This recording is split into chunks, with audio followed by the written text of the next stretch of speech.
যোগাযোগ হয়েছে। তাদের মধ্যে রয়েছেন ভারতের প্রধানমন্ত্রী নরেন্দ্র মোদী, পাকিস্তানের প্রধানমন্ত্রী শাহবাজ শরীফ। আমরা ভারত এবং অন্যান্য প্রতিবেশী রাষ্ট্রসমূহের সঙ্গে সুসম্পর্ক চাই, তবে সেই সম্পর্ক হতে হবে ন্যায্যতা এবং সমতার ভিত্তিতে। ভারতের সাথে আমরা ইতিমধ্যে বন্যা মোকাবেলায় উচ্চ পর্যায়ে দ্বিপাক্ষিক সহযোগিতার আলোচনা শুরু করেছি। দক্ষিণ এশিয়ায় আঞ্চলিক সহযোগিতা বৃদ্ধির লক্ষ্যে আমি সার্ক রাষ্ট্রগোষ্ঠী পুনর্জীবিত করার উদ্যোগ নিয়েছি। আমরা চাই আমাদের দেশ যেন একটি গণতান্ত্রিক দেশ হিসেবে বিশ্বের কাছে সম্মানের সাথে পরিচিত হয়। দেশের পরিকল্পনা যেন দেশের মানুষ কেন্দ্রিক হয়, কোনো নেতা বা দল কেন্দ্রিক না হয়। আমরা স্বৈরাচারী হাসিনা সরকারের অহেতুক কোটি কোটি টাকা ব্যয়ের প্রকল্প বাস্তবায়িত হতে দেখেছি, যেগুলো কখনোই দেশের মানুষের জন্য ছিল না, বরং এর সাথে জড়িত ছিল কুৎসিত আমিত্ব এবং বিশাল আকারের চুরি। চলমান এবং প্রস্তাবিত সকল উন্নয়ন প্রকল্পগুলোর যাচাই বাছাই করার কাজ ইতিমধ্যে আমরা শুরু করেছি।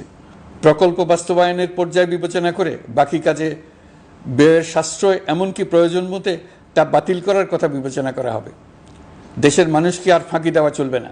কর্মসংস্থান তৈরি করবে এমন প্রকল্পগুলোকে আমরা অগ্রাধিকার দেব। লুটপাট ও পাচার হয়ে যাওয়া অর্থ ফিরিয়ে আনার উদ্যোগ আমরা নিয়েছি। আর্থিক খাতে শৃঙ্খলা ফিরিয়ে আনতে একটা ব্যাংকিং কমিশনও গঠন করার উদ্যোগ নেওয়া হয়েছে। বিভিন্ন ব্যাংকের পরিচালনা পরিষদ পুনর্গঠন করা হয়েছে। ব্যাংকিং খাতে এই এক মাসে বিরাট পরিবর্তন এসেছে, আপনারা নিশ্চয়ই সেটা লক্ষ্য করেছেন। আমরা এই খাতে নিয়ম নীতি প্রতিষ্ঠা করতে পেরেছি। আরও অনেক কাজ বাকি রয়ে গেছে। প্রথম মাসের কাজ হিসেবে শুধু প্রধান কাজগুলো করেছি, তার সঙ্গে রয়েছে আরও অনেক পরবর্তী কাজ।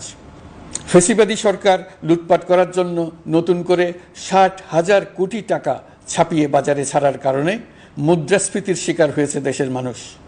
এই অতুলনীয় মুদ্রাস্ফীতি নিয়ন্ত্রণ অন্তর্বর্তী সরকারের অন্যতম প্রধান লক্ষ্য।